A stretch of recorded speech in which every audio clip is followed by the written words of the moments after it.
Dark Mirror, Chapter 6. Back when Takanuva was Takua, a Matoran in the village of Takoro, he had once found himself walking through a stretch of jungle, being stalked by a monstrous Nui-Jaga scorpion. Whenever he moved, the scorpion moved. If he stopped, it stopped. If he turned to face it, it would kill him, but if he led it back to the village, it might harm others before it was driven off. He was finally saved by a sudden inspiration. He changed direction and led the Nui-Jaga straight toward a Mawaka cat cave. Angered at the intrusion of its territory by the other Rahi-based, the Mawaka attacked the Nui-Jaga, and Takanuva escaped. Which just goes to show, thought Takanuva, nowadays there's never a Mawaka around when you need one. Here he was, trudging across the barren plains of Kazani in this weird alternate universe. Behind him were two Toa, Bomonga and Kulas, both of whom served the oppressive dictatorship of the Toa Empire. Between them was Jala, a Matoran who, in Takanuva's world, was the Toa of Light's best friend. In this universe, he was a servant of the Empire, transporting the Mask of Time back to Metru Nui. That wasn't the worst of it though. Takanuva needed to find Brutaka and the Mask of Dimensional Gates if he was ever going to make it back to his own universe.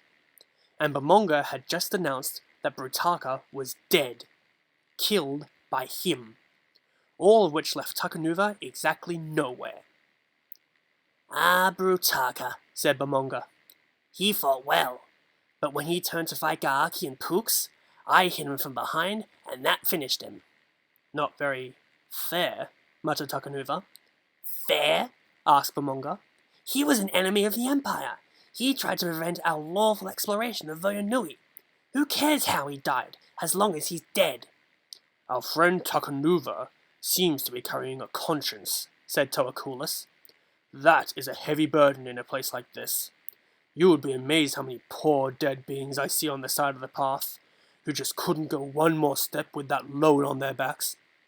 "Spare me that philosophy," snapped Takanuva. "What about Brutaka's weapons and his mask? What happened to them?" "You should know," said Bomonga. "If you really serve Tuyet as you claim, any treasure like that gets brought to the Colosseum on Metru Nui for safekeeping." "Right, naturally," said Takanuva. This was going to be a problem. How was he going to get into what happened to be the most heavily guarded spot in Metru Nui to get that mask? "You know, you remind me a little of someone," said Bomonga. "A Toa of Water, one of Likan's old team. What was her name? Tawanaho, that was it. She came along on one of our missions to Odina to clean out that nest of stone rats. Offered to go after the Shuttered One herself, take all the risks. Turned out she was helping that creep escape. He got away. She didn't. Tuyet turned her over to her friend Brutaka, and, well, she wound up in interesting exhibits in the archives." Takanuva knew he should keep quiet, but he couldn't. Do you think this is what Tuyet really wanted? Toa betraying other Toa, Matoran living in fear of their heroes? Toa was supposed to be respected and looked up to. "But we are," said Kulas. "Everyone respects what they fear, and they can't help but look up to us when we always look down on them."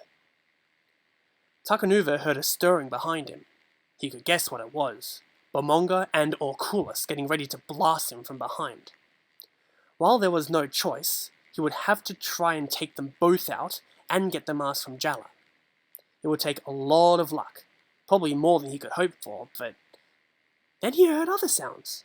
A rush of wind, startled cries from the two Toa, which receded in the distance, and the sound of a cart crashing. He turned to see a strange Toa standing amidst the wreckage of Jala's Usul cart. He was retrieving the Mask of Time, which lay next to the unconscious Jala. When he noticed Takanuva, he stopped. "You're not one of them," the Toa of Air said. "That's why you're still alive. Don't make me regret that decision." "Who are you?" asked Takanuva. "What do you want here?" "What do I want?" said the Toa. "I want some peace, but I'm never going to get any while that crazy Toa of Water is running things. So I keep an eye out for things she wants, like this mask here. Then I take them from her. That's why when you see her list of enemies of the Empire, you'll find my name at the top. Toa Lesovic." To be continued.